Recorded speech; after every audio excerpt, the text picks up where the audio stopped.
In the gilded halls of Belridge, a $330 million heir forces his maid to bark like a dog for the amusement of his parents and their elite guests. But as the laughter echoes, a hidden phone records the cruelty, and a fire of retribution is lit. Now armed with evidence of unimaginable corruption and hunted by those who own the town, Lena Goodson must decide, run for her life or strike the match that will burn their empire to the ground. The Caldwells believe they are untouchable.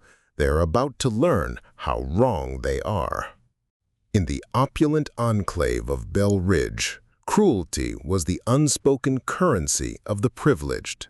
At the heart of this twisted hierarchy stood Oliver Caldwell III, a spoiled 13-year-old heir to a $330 million fortune.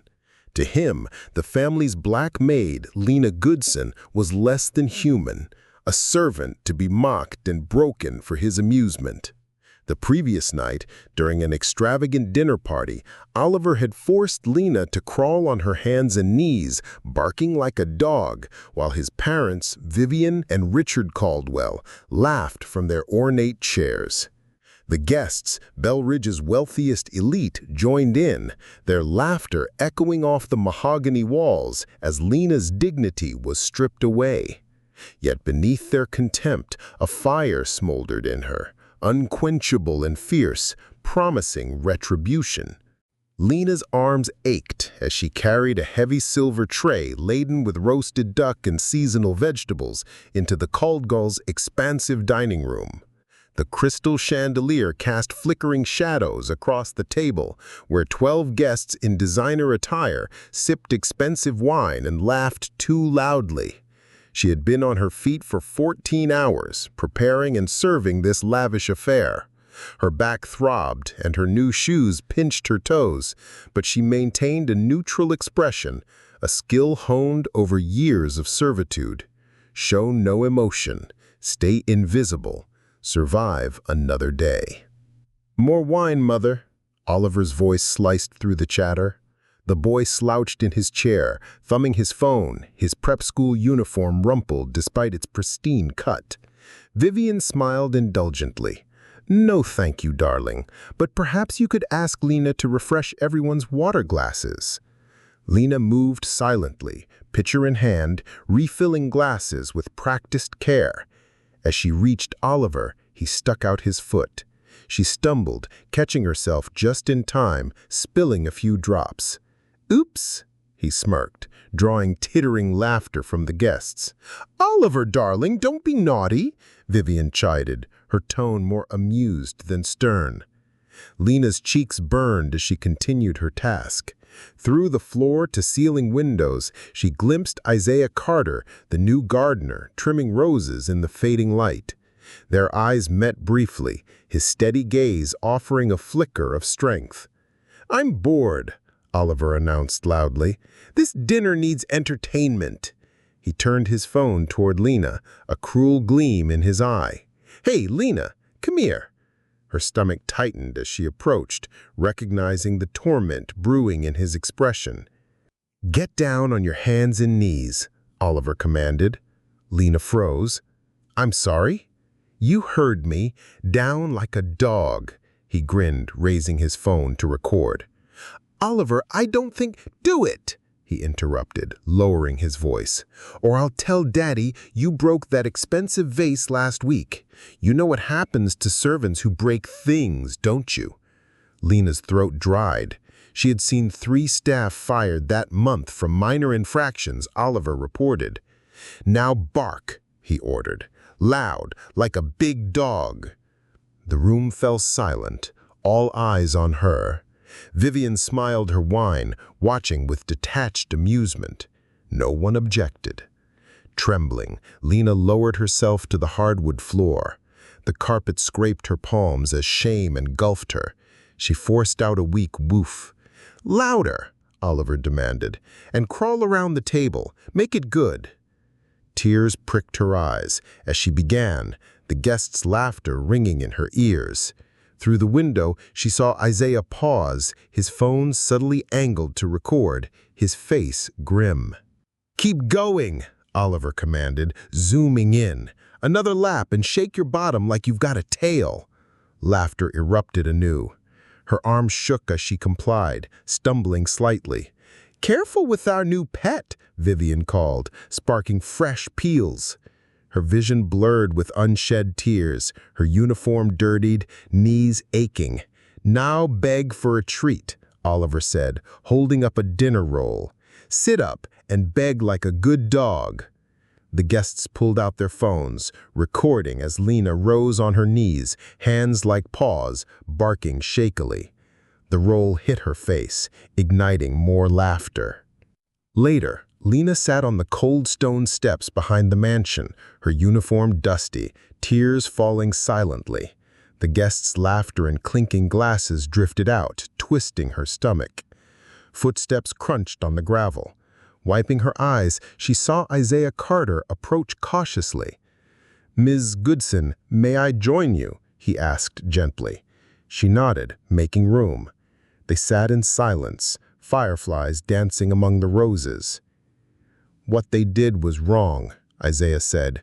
"Cruel and illegal." Lena laughed bitterly. "Illegal, maybe, but the Caldwells own this town." "They don't own you or the truth," he replied, pulling out his phone. He showed her the video he'd recorded. "I was a lawyer once. This is workplace harassment, discrimination, a hostile environment. With this, we could go higher, state authorities, federal agencies, the media." "Why help me?" she asked. "Because it's right," he answered. He handed her a notebook. "We document everything, dates, times, witnesses, build a timeline." Lena mentioned Maria, Carlos, and Sarah, fired unjustly. Isaiah nodded, writing.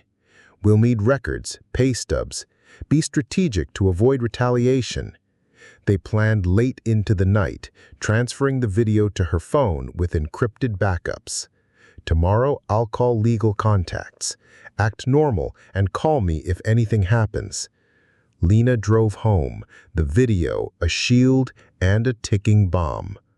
Dawn broke over Bell Ridge as Lena Goodson parked her old Honda at the Caldwell's mansion service entrance, her hands trembling from the anonymous threat that echoed in her mind: "Stop talking or disappear." The mansion's elegant Georgian architecture, once a symbol of grandeur, now loomed like a menacing fortress.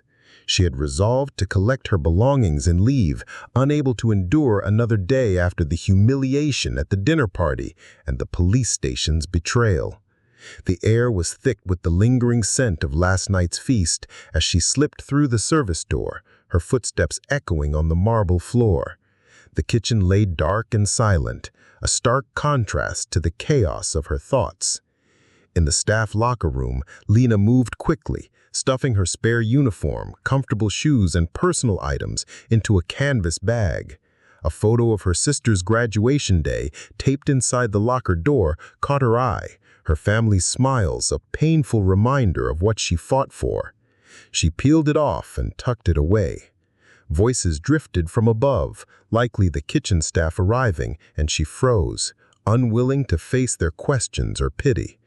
Spotting the basement door, she slipped through, descending the concrete stairs into a cooler, dimly lit space. The basement, off-limits to staff, housed laundry rooms and storage, but a sliver of light beneath an unfamiliar door piqued her curiosity. Hesitating, Lena peered inside. The office was unexpectedly well-furnished, dominated by a desk cluttered with papers and a glowing computer screen. Against her better judgment, she stepped in. Payroll records revealed staggering underpayments. Bank statements traced millions to offshore accounts, and letters detailed regular bribes to Sheriff Matthews. Her heart pounded as she photographed each document, the weight of the Caldwell's systematic fraud sinking in. Footsteps overhead jolted her into action. She meticulously restored the papers and fled through the garden-level exit, her phone now a vault of secrets. Outside, she found Isaiah Carter near the rose garden, his eyes widening at her expression.